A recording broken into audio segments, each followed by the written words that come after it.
Je vous salue au nom de Jésus, Seigneur de l'univers. Parler en langue, questions et réponses. Tel est le titre de cette vidéo.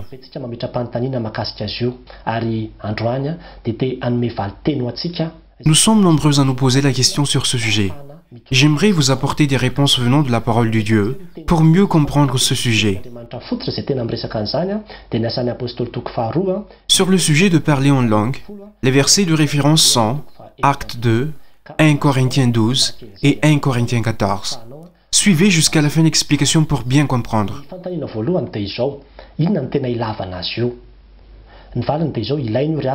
Question 1. Pourquoi a-t-on besoin de parler en langue? Parler en langue est utile et important, car tel qu'il est dit dans 1 Corinthiens 14, 4, celui qui parle en langue s'édifie lui-même.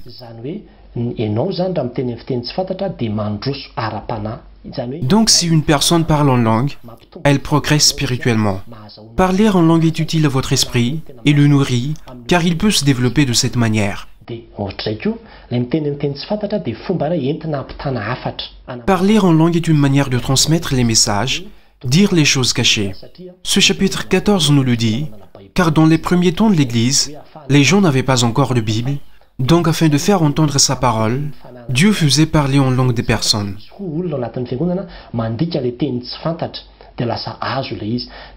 Il y avait aussi des personnes qui traduisaient les textes dans les églises. Le parler en langue a permis de faire connaître les mystères à cette époque.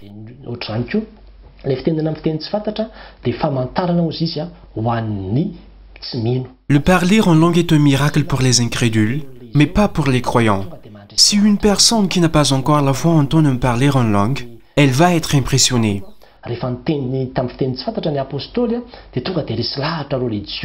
C'est ce qui est raconté dans Acte 2. Quand les apôtres parlaient en langue, les Juifs venant de différents pays ont été convaincus en entendant leur propre langue. Ils étaient étonnés de comment les apôtres faisaient. Après une prêche de Pierre, 3000 personnes se sont repenties et ont été baptisées à la Pentecôte. Parler en langue convainc les hommes.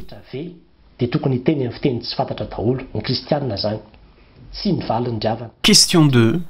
Toutes les personnes doivent-elles parler en langue, surtout en parlant des chrétiens? La réponse est non. Quand nous lisons 1 Corinthiens 12, parler en langue est une grâce accordée par le Saint-Esprit. On le lit dans le verset 11. Un seul et même esprit opère toutes ces choses, les distribuant à chacun en particulier comme il veut. Certains parlent en langue, d'autres guérissent, d'autres font des miracles, d'autres prophétisent.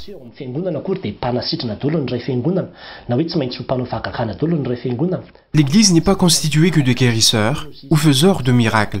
Les grâces sont distribuées par le Saint-Esprit. Donc il est très clair que tous les chrétiens ne sont pas obligés de parler en langue. Seuls qui ont cette grâce le peuvent.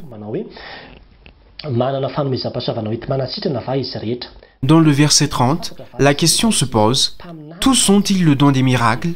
Tous ont-ils le don de guérison? Tous parlent-ils en langue? Tous interprètent-ils?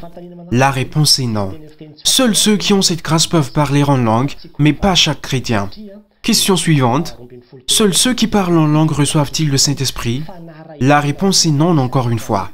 Dans le verset 13, il est dit, « Nous avons tous, en effet, été baptisés dans le seul esprit pour former un seul corps, soit juifs, soit grecs, soit esclaves, soit libres, et nous avons tous été approuvés d'un seul esprit. » Plus haut dans le texte, il est dit que nous ne sommes pas les seuls à parler en langue, donc ceux parlant en langue ne sont pas les seuls à recevoir le Saint-Esprit, mais tous ceux qui croient, baptisés. Parmi ceux qui ont reçu le Saint-Esprit, il y a ceux qui ont d'autres dons que de parler en langue.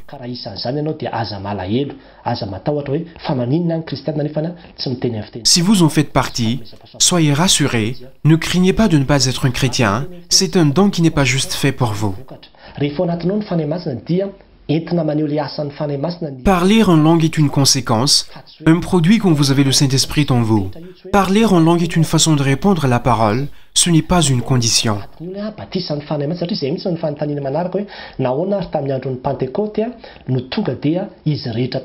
Des fois, nous le confondons avec le baptême du Saint-Esprit. La prochaine question est, comment se fait-il que le jour de la Pentecôte, ce sont toutes les personnes qui ont reçu le Saint-Esprit qui ont parlé en langue? Nous devons savoir que ce qui a eu lieu pendant la Pentecôte ne doit pas se reproduire tel quel à notre époque. Rappelez-vous qu'ils ont reçu une flamme sur leur tête. Voyez-vous encore des flammes sur la tête des gens en ce moment?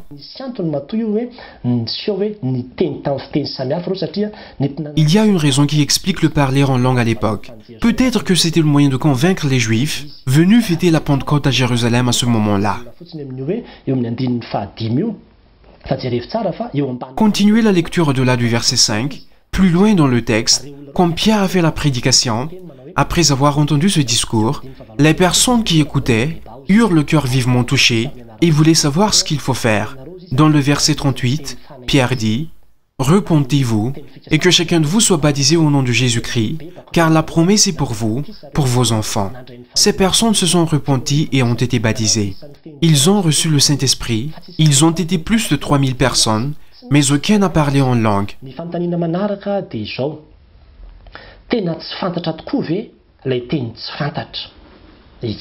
La question suivante est, étaient-ils incompréhensibles quand ils parlaient en langue? Oui, de ce que disent les Saintes Écritures, on ne comprenait rien de ce qu'ils disaient. La personne qui parle ne comprend pas ce qui est dit, et Paul dans 1 Corinthiens 14, 18-19 dit, « Je parle en langue plus que vous tous, mais dans l'Église, j'aime mieux dire 5 paroles avec mon intelligence, afin d'instruire aussi les autres, que 10 000 paroles en langue. »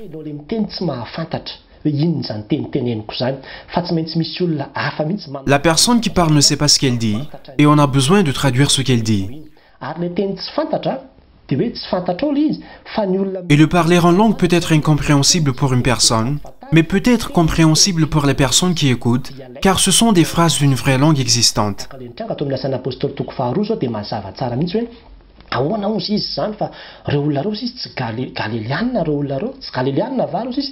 Dans Acte 2, les personnes qui écoutaient étaient étonnées et se disaient « Ces gens qui parlent ne sont-ils pas tous galiléens?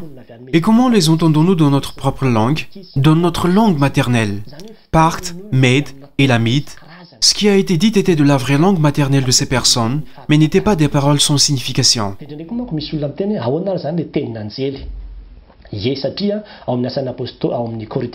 Certaines personnes peuvent se poser la question de la langue des anges, car dans 1 Corinthiens 13, il est écrit « Si je parle les langues des hommes, et même celles des anges », et dans 2 Corinthiens 14, 2, « Celui qui parle en langue ne parle pas aux hommes, mais à Dieu, car personne ne le comprend, et c'est ton esprit qu'il dit des paroles mystérieuses. »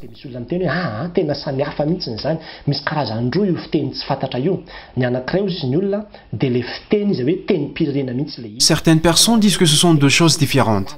Il y a deux choses sur le parler en langue étrangère mais humaine, et parler une langue non humaine, la langue des anges.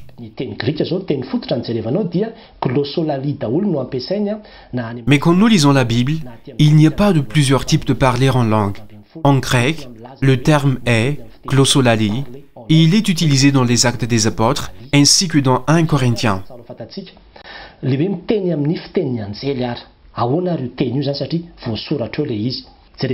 Nous devons savoir ceci concernant la langue des anges. Il s'agit en réalité d'une hyperbole, ce qui sert à mettre l'accent sur une notion. Mais la chose n'a pas de réalité pratique. Par exemple, Jésus a fait une hyperbole en disant « Que servira-t-il à un homme de gagner le monde entier s'il perd son âme? Personne ne possédera jamais le monde entier. » Mais c'est une hyperbole pour dire que même si vous possédez d'immenses richesses, alors que votre âme est perdue, c'est une pure perte. De même, tout ce dont Paul parle ici est une hyperbole. Quand il dit que même si on parle avec la langue des étrangers, et même si on parle avec la langue des anges, cela n'arrivera jamais dans la pratique.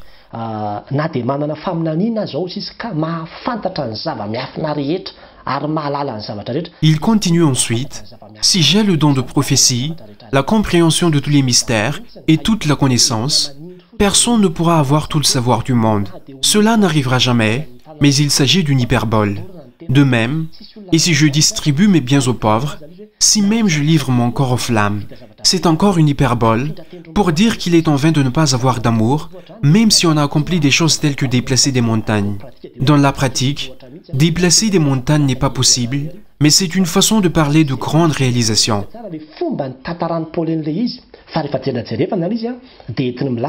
Dans ce cas, nous devons analyser les expressions de Paul. La langue des anges veut dire ici quelque chose d'extraordinaire.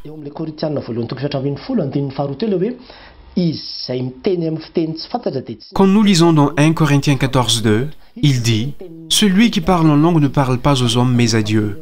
Il ne parle pas ici de la langue des anges, mais du parler en langue. À ce moment-là, la personne parle à Dieu.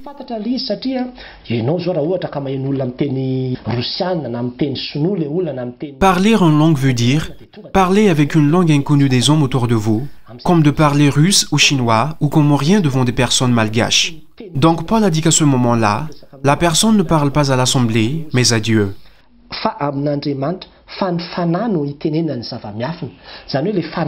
Car c'est votre esprit qui parle, et il parle de choses mystérieuses. Il ne dit pas que vous parlez la langue des anges, qui serait inconnue de tous. Parler en langue ne veut pas dire qu'aucune personne au monde ne peut vous comprendre. Il est écrit dans Acte 2 que les gens ont compris que les langues étaient celles des Parthes, Mèdes et Lamites. Ce sont donc des langues existantes.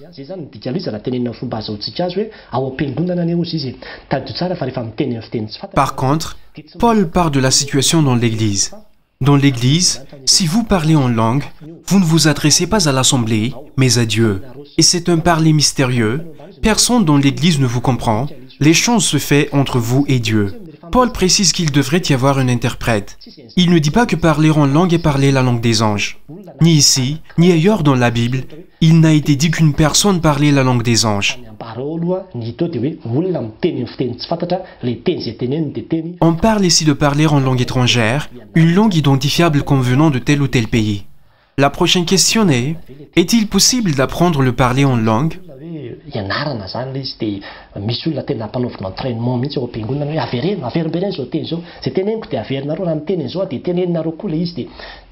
Certaines personnes essaient de l'apprendre en faisant répéter des personnes à l'église, et on dirait que les apprenants progressent dans l'apprentissage à force de répéter. Peut-on l'apprendre? La vérité c'est que c'est un don. C'est le Saint-Esprit qui vous l'accorde. Tout comme apprendre à prophétiser et guérir n'est pas possible, apprendre à parler en langue n'est pas possible. C'est un don de Dieu que vous pouvez réveiller avec l'apprentissage.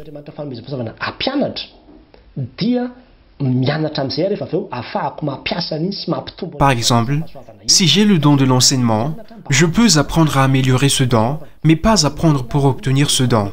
On me donne d'abord le don, et à moi de l'entretenir et le faire grandir. On ne peut pas se forcer à savoir parler en langue.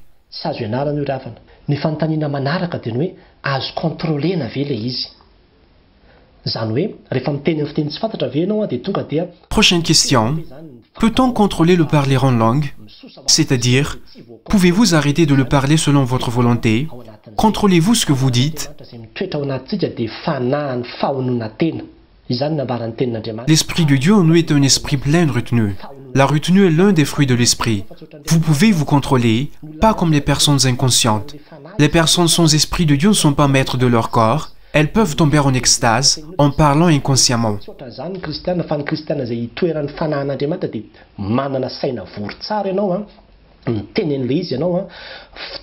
Les chrétiens ne sont pas comme cela. Nous travaillons et parlons en pleine conscience. C'est l'Esprit qui vous fait parler. Vous pouvez décider d'arrêter de parler.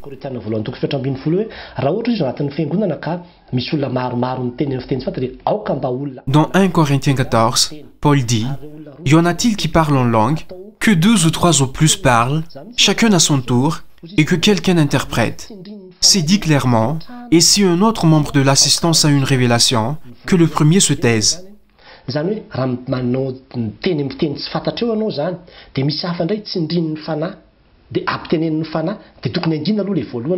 Vous voyez, si une personne reçoit le Saint-Esprit pour parler, il faut que la première personne qui parle se taise d'abord. On peut arranger les actions de tout le monde. On doit pouvoir s'asseoir, se taire selon son tour. On peut arranger les actions. Nous ne devrions pas voir une personne incontrôlable parler en langue pendant le service. On peut tout à fait contrôler et ordonner le parler en langue. C'est pareil pour tous les dons de Dieu. On peut choisir le moment et la personne que vous guérissez.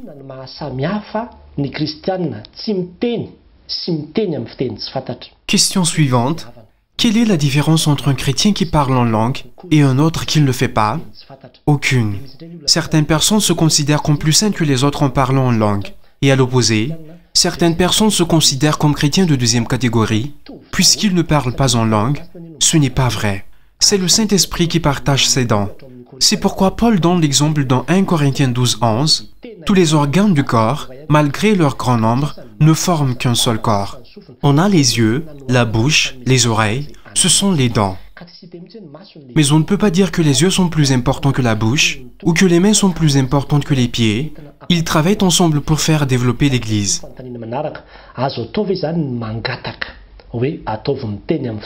Question suivante. Peut-on demander au Seigneur, « Fais-moi parler en langue ?» Oui, vous pouvez le demander si c'est votre désir, car on peut demander à obtenir tous les dons.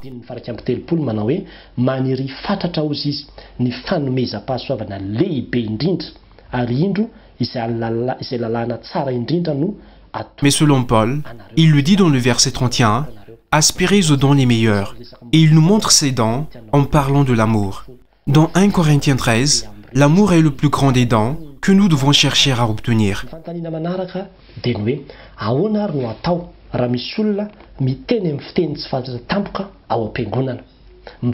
Question suivante. Que faire si une personne se met à parler en langue dans l'église? Imaginez qu'en plein service, quelqu'un se met à parler en langue. Dans 1 Corinthiens 14, Paul dit qu'il faut mettre en place un protocole. Nous ne devons rien craindre, c'est quelque chose de positif. Nous ne devons pas craindre si cela arrive, mais il y a des conditions.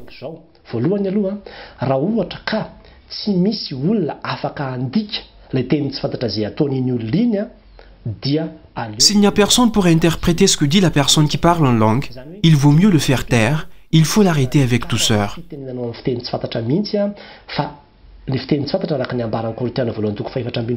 Nous ne l'empêchons pas de parler, mais puisque le parler en langue est fait entre vous et Dieu, donc si personne ne peut interpréter, vous serez la seule personne à en tirer profit.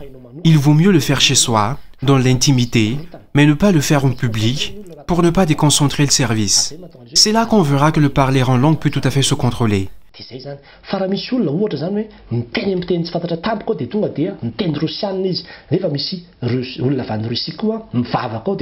Mais si une personne parle en langue, mais une langue connue, par exemple le russe, si d'autres personnes comprennent, il vaut mieux laisser faire la personne qui parle, car on peut comprendre et interpréter, c'est tout bon.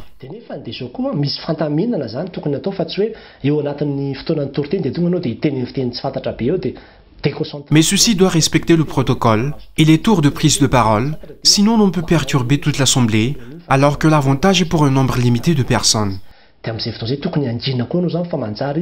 À ce moment-là, il vaut mieux se taire, car cela perturbe le culte.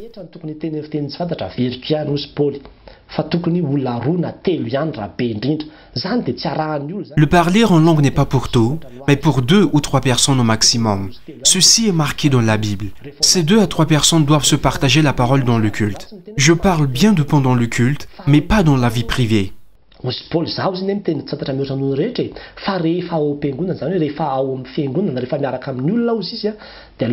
Paul lui-même a dit qu'il est capable plus que tout autre de parler en langue, mais en public, il préfère parler au max 5 langues plutôt que des milliers de langues, car cela ne provoquerait qu'envie aux autres. Les nouveaux venus seront embarrassés et perdus en disant incapables de parler autant, et donc insignifiants dans la communauté. Ne vous laissez pas parler de choses incompréhensibles, au risque de froisser la communauté.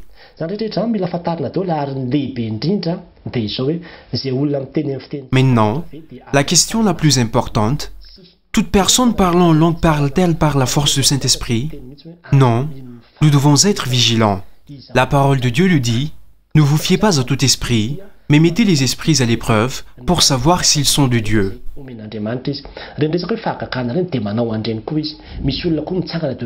Le diable peut imiter les dons de Dieu et même les miracles.